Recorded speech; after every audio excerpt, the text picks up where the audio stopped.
Fed Chair Jerome Powell giving his starkest warning yet on President Trump's tariffs. The level of tariff increases announced so far is significantly larger than anticipated, and the same is likely to be true of the economic effects, which will include higher inflation and slower growth. Tariffs are highly likely to generate at least a temporary rise in inflation. The inflationary effects could also be more persistent. Wall Street clearly not a fan of this new message. Joining us now to discuss, CNN business editor-at-large Richard Quest, who's actually live this hour at the New York International Auto Show. I imagine there's a little bit of chatter about this there, too. So Powell here said the public's going to pay for these tariffs and basically said, brace yourself, there's some pain coming our way. Yes, and although he had said this before, just a few weeks ago, he sort of alluded to it and made some tangential reference. This time it was full throttle. Anybody who's used to Fed speak knew exactly what Powell was saying, that inflation is going to go up. The worry is that that inflation, once it arrives, will be persistent on top of that which is already in the system. And, you know, you go 1 + 1 + 1 equals, it means that the Fed won't be able to lower interest rates. Because what the Fed chair said is that the dual mandate, full employment, price stability, are now about to go into conflict. They're going to have higher inflation, and that's going to mean higher interest rates for a longer period. How much longer? How high? What they're going to do, no one knows because it's so uncertain. But this is not the canary in the mine. This is actually the man walking in front with a red flag. Stocks right now are sinking sharply. Investors are reacting to Federal Reserve Chair Jerome Powell, who says that the effects of President Trump's tariffs will likely include, among other things, higher inflation, saying that U.S. consumers will pay a large part of that burden. With us now is chairman of O'Leary Ventures, Shark Tank investor Kevin O'Leary. Thank you so much for sharing part of your afternoon with us, sir. I want to get your reaction to what Jerome Powell is saying, that we're going to see higher inflation and slower growth. That sounds like a recipe for stagflation. He doesn't know that yet because, like everybody else, he doesn't know how long this tariff, let's call it negotiation, is going to go on for. He would be right if this lasted years. I doubt it's going to happen that way. Let's be pragmatic. The midterms are less than 18 months away. Trump can't have this on his back at the midterms.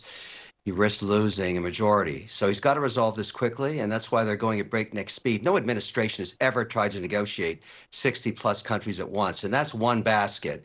The Europeans, the Mexicans, the Canadians, I get it, you know, Taiwan, whatever it is. But the big deal here is China. That's the behemoth. We're the biggest market. They know it. So much of what's made in China goes to the United States.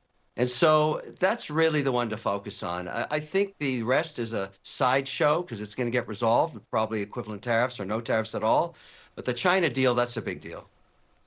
Trump has told his team that China has to make the first move toward negotiations. A reporting indicates that the administration told President Xi that he should request a call with Trump.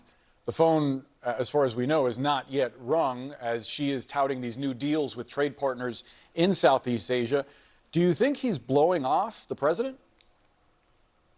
No. He could combine the entire, market in Southeast Asia. It doesn't come close to what he sells to the United States. So that's not going to resolve anything. This is just posturing. We've got two behemoth leaders that don't want to look like they're weak. I get it. But this is a ticking time bomb. It's got to get resolved. There's no question about it. But the resolution with China is not just about trade. We now have at the table, and there's plenty of people talking about this on the Hill, we got to resolve this IP theft thing. They're just stealing too much IP. So much of the industry that's been developed in China is based on the back of American software or American IP. And this thing has got to get resolved. So it's two discussions going on at once. I think it's going to happen within 10 days. I'm guessing like everybody else, but I believe that these two will be talking soon. They're going to have to. To your point about IP theft, it's been going on for so long that some in American leadership and in American business have argued that it's part of the culture of doing business with China. And I wonder, as someone who does business with China, if you think something needs to change in Beijing in order for them to give up their pursuit of U.S. IP, essentially stealing American intellectual property? Yes, I can answer it with one word: consequences. That's what has to happen. We haven't done anything. There's been no consequences for the IP theft for over 20 years since China joined the WTO in the year 2000. Thousands and thousands of complaints, zero consequences. Other administrations in the past have allowed this to go on unanswered. It's got to stop now because we're really in an economic war with China, and it's a fair competition if it's a level playing field. We're not allowed to litigate in their courts. We have no say through the WTO in how to actually bring these complaints forward to resolution, and yet they continue to cheat and to steal and to rip off American ingenuity. Entrepreneurship gets hurt, generally at around 5 million in sales. I've documented this now for over a week.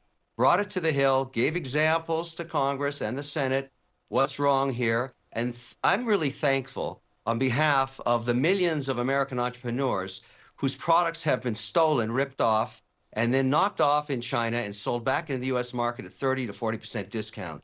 It has to end. And now's the time to deal with it. If Xi wants a deal on trade and they want to tone this whole thing down, he's got to address the IP theft. It's got to stop.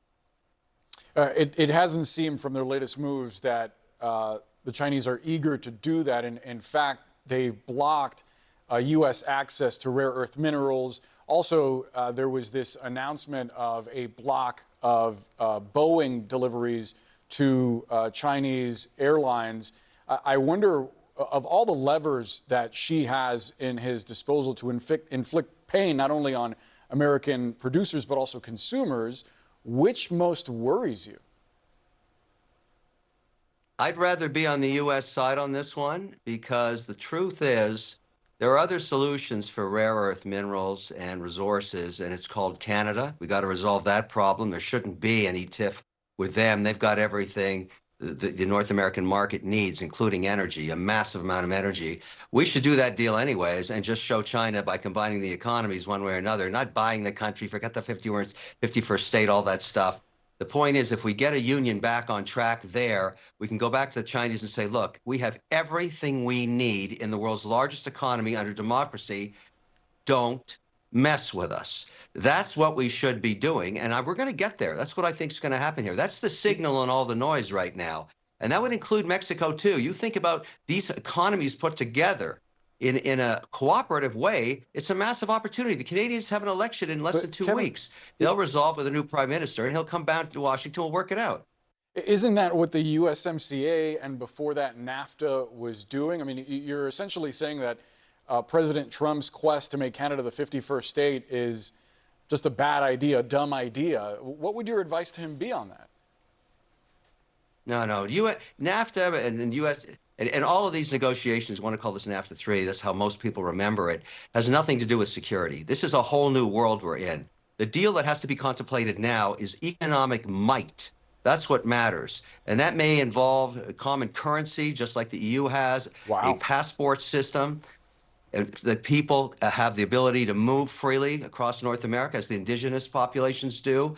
Some amount of working together on central bank issues between the two countries. And it's all for the benefit of a union, a combined union. And that's where we should be discussing it because, look, I'm a realist. I'm watching what China's doing. They're not messing around.